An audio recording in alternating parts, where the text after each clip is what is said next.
Known around the globe for their live performances, which included fire-breathing, blood-spitting and pyrotechnics, the heavy metal band KISS have sold more than 100 million albums worldwide. Now they are back and ready to raise hell again. And tonight they are your connectors of the day. Coming up.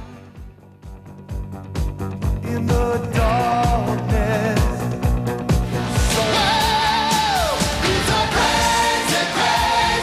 Kia ora.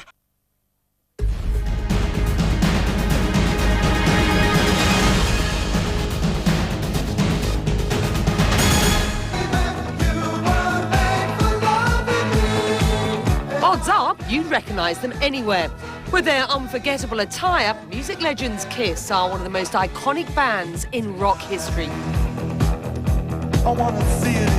Founded in New York City in 1973, the distinctive foursome has sold more than 80 million albums worldwide.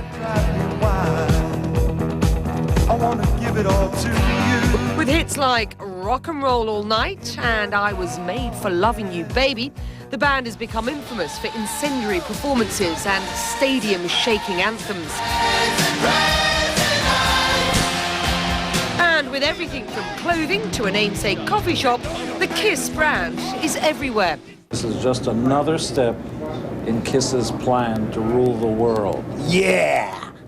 This summer, they'll be ploughing across Europe to promote their 19th album, Sonic Boom, their first studio album in more than 10 years. The band that shocks and rocks across generations, KISS, is your connector of the day. And as they kick off that tour in London, I spoke to guitarist Gene Simmons and drummer Eric Singer. And I began by asking them what we can expect from the band's upcoming Sonic Tour Boom. Have a listen to this. Sonic Boom Tour is actually a continuation of something that's been going on for 2 years. We started about a year and a half ago in Melbourne, playing in front of 80,000 people, and continued on to Europe. This is our second time around Europe, but we're changing the show. We have too much pride in what we do to bring the same show back in. So new technology, new screens, new songs, new album, all of it. Listen, guys, do you still enjoy it as much as you did? Absolutely. Yeah? This is a privilege. This is a birthright. No, it's not.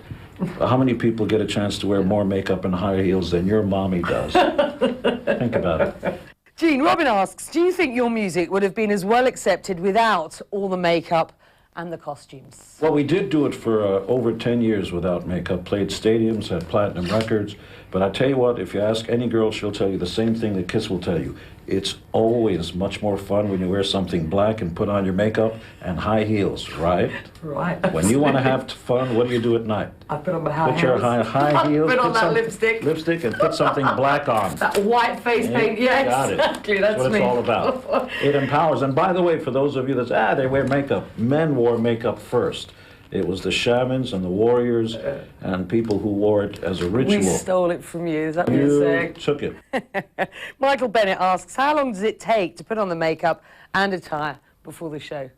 Well, usually we usually take about 2 hours to do it. I mean, we can do it faster if we need to, but generally it's like a ritual before battle. Chris Dallas, Gene, asks if there was anything that you could do differently in your 38 career, what would it be or have been? We lead our lives in a decidedly different way. We have no regrets, no woulda, coulda, shoulda. Do everything, live life to its fullest. And I know if I have a tombstone, I know exactly what it's going to say. It's going to say, thank you and good night. No regrets, no nothing. Rape and pillage the fruits of life, enjoy it to the fullest. James asks, or he says, one aspect that really stands out for me is that the songs are sung by all of you at different times, Paul, another by Gene, and then by you, Eric, as the drummer. How was the decision made to alter lead singers, and has that always happened? Since the beginning of the band, the idea was, we're delusional. We wanted to put together the Beatles on steroids. Bigger, better, a treat for the eyes, a treat for the ears, and leave the ego at the door. Anybody can sing. We've had hits with different members of the band, and it doesn't matter. Eric sings his butt off, which is why he no longer has one. It's a little teeny Cooper, And he sings a great song, you know, All for the Glory on the record. You should hear it. He's really a Class A singer. You know, the great thing about Kiss is that he tried to create 4 characters where everybody can sing, everybody writes songs, everybody contributes to it, and that's what the Beatles did. You guys have been around for a very long time. How do you think you've been able to appeal to audiences across generations? Because it is that at this point, isn't it? The magic of what Kiss does is if you show your 3-year-old, whether it's your granddaughter or grandson or anybody, immediately they will take to Kiss. They might not be so happy with Air Supply and a million other bands. If it's called audio-visual, it really is show. If you appeal to the eyes and you've got the tunes that connect, then it's a full body experience. We want to be inside of you, outside of you. We want to envelop you. We want to change this world into Planet Kiss. Oh, I'm sorry, we already own that trademark.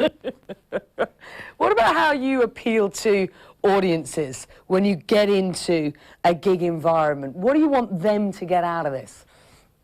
If you come to a Kiss show and you're expecting us, looking like this, to comment on acid rain, whales, the nature of green, global warming, boy, are you at the wrong concert.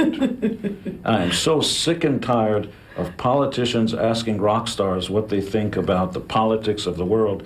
I'm less interested in that than I am of what, you know, why would a politician ask a rock star about politics? I would certainly never ask a politician, how's that new rock song you're working on?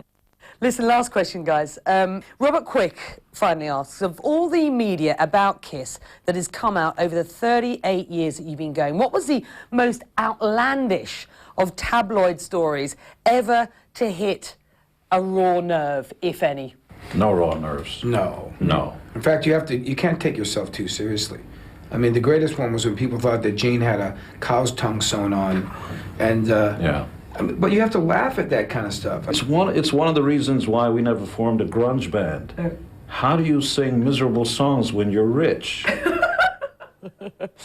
Wrapping up another cracking week of Connectors for you, and you won't be disappointed next week. We've got another great lineup for you, including Sharon Osbourne, married to the infamous bat-biting rocker Ozzy, of course, and a former connector of the day himself. Sharon is a star and celebrity in her own right, so